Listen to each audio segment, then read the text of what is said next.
আমি কিন্তু আমরা এখনো ওয়ারেন্ট কিন্তু হাতেও পাইনি, ইভেন পুলিশও তখন আমাদের সাথে কেউ যোগাযোগও করেনি যে একটা ওয়ারেন্ট ইস্যু হচ্ছে। এটা social media is faster than anything. আমি সংখ্যাটা দিলে আপনাদের একটু সুবিধা হবে, যদি আপনারা সবাই চার্জশিটের দেখেছেন। এখানে সর্বসাকুল্যে এই পর্যন্ত যাদের নাম রয়েছে প্রায় 25 জন। 25 জনের ভিতরে বরখাস্ত বা মানে অবসরে যারা আছেন এদের সংখ্যা হচ্ছে 9। এলপিআর বা লিভ রিটায়ারমেন্ট যেটা আছে এটার সংখ্যা হলো 1। আর চাকরিরত অফিসারের সংখ্যা হচ্ছে এখানে 15। বুঝা গেছে? এখন যারা অবসরে চলে গেছেন, এলপিআর না, যারা অবসরে চলে গেছেন তার প্রতি যদিও বা আমাদের সেনা আইন তার উপরে ওইভাবে খাটে না। বাকি যারা আছেন এলপিআরে এবং চাকরিরত যেই কজন আছেন 15+1, এই 16 জনকে 8 তারিখেই তাদেরকে আমরা আমাদের একটা সেনা হেফাজতে, যেটা আমরা বলি আর্মি ওন কাস্টডিতে আসার জন্য একটা অর্ডার, যেটাকে আমরা বলি অ্যাটাচমেন্ট অর্ডার, আমরা এটা দিয়েছি। এবং খুব স্বাভাবিকভাবে একটু খেয়াল করে দেখেন, যে কোনো সরকারি বা ইভেন বেসামরিক মানে অন্য কোনো প্রতিষ্ঠানও হইতে পারে, তাকে এক জায়গা থেকে যদি আর এক জায়গায় বদলিও করেন তাকে একটা সময় দেওয়া হয়, তাকে জার্নি করার জন্য একটা সময় দেওয়া হয় যেটাকে বলা হয় জার্নি টাইম। যোগদান করার জন্য একটা সময় দেওয়া হয় যেটাকে বলা হয় যোগদানের জন্য জয়নিং টাইম। আছে না? এটা কিন্তু আমাদের প্রচলিত।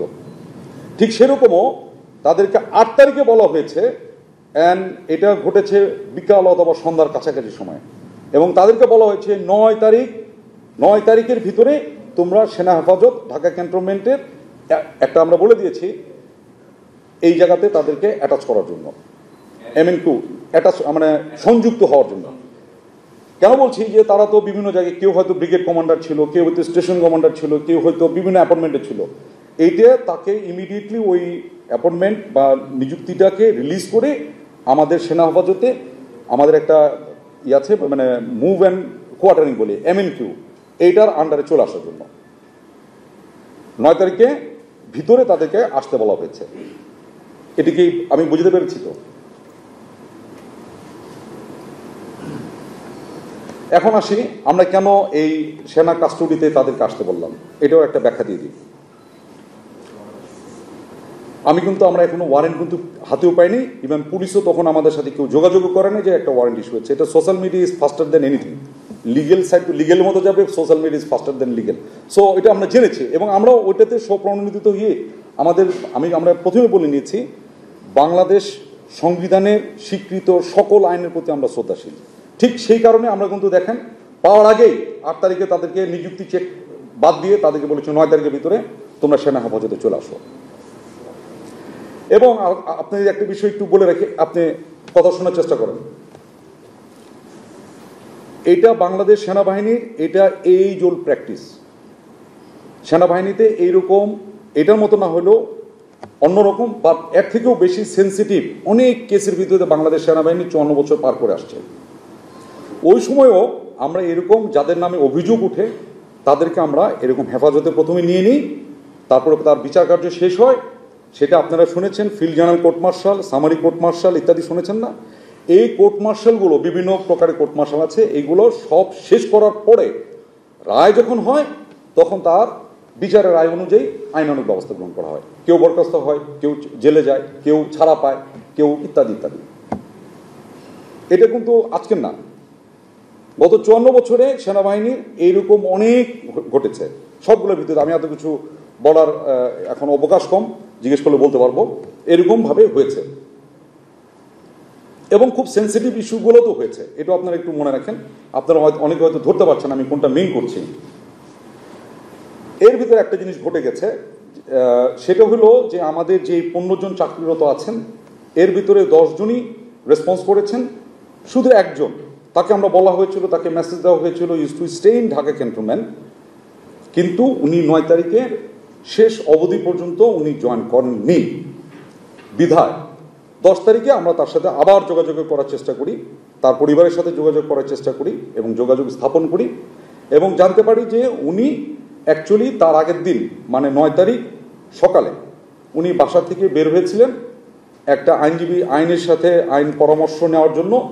উনি আইনজীবীর সাথে দেখা করতে বাসা থেকে এই বলে বের হয়েছিলেন, কিন্তু অদ্যাবধি উনি বাসায় আর ফেরত আসেননি এবং আর তার সাথে মোবাইলেও যোগাযোগ করতে পারছেন না। এটা হচ্ছে, আমি নামই বলে দিই, আপনারা জানেন মেজর জেনারেল কবির, ওনার ওয়াইফেও যোগাযোগ করার চেষ্টা করেছেন, এখন পর্যন্ত তার সাথে আর কোনো যোগাযোগ হচ্ছে না। এটার প্রেক্ষিতে আমরা কি করলাম বা আমাদের কি করণীয় ছিল, কি করতে পারছি, এটা সমস্ত ডিপার্টমেন্টের কিছু নিজস্ব এবং এটা দেশের প্রচলিত আইনের ভিতর থেকেই অনেক কিছু আমরা করি। আমাদেরও এরকম আছে, সেটা হচ্ছে যে যখন এরকম কেউ হঠাৎ করে মিসিং হয়ে যায় তখন তাকে আমরা একটা ডিক্লারেশন দিই, আমরা বলি AWOL, মানে absent without leave. This is something illegal leave অথবা ইলিগাল অ্যাবসেন্ট, মানে আপনারা ওই পরিভাষাও বুঝতে পারছেন তো। আমার আর্মি পরিভাষা হচ্ছে AWOL, আপনার পরিভাষা হচ্ছে ইলিগাল অ্যাবসেন্ট। ইলিগাল অ্যাবসেন্ট হওয়ার সাথে সাথে আমাদের একটা নিয়ম আছে, সেই অনুযায়ী তাকে আমরা ইলিগাল অ্যাবসেন্ট হিসেবে ঘোষণা করা হয়ে গেছে অফিসিয়ালি। এবং তার এটা ইলিগাল অ্যাবসেন্ট ঘোষণা করার পরে যে প্রসেস যেগুলো আছে, আমাদের কিছু প্রসেস আছে, কোথায় কোথায় ওয়ারেন্ট ইস্যু করতে হবে সেগুলো আমাদের একটা অ্যাপেন্ডিক্স আছে, ওই অনুযায়ী এটা আমাদের সরকারিভাবে আমাদের যে দপ্তর এটার সাথে জড়িত তারাও এটা ইস্যু করেছে। এটা ঘটনা হলো 10 তারিখ।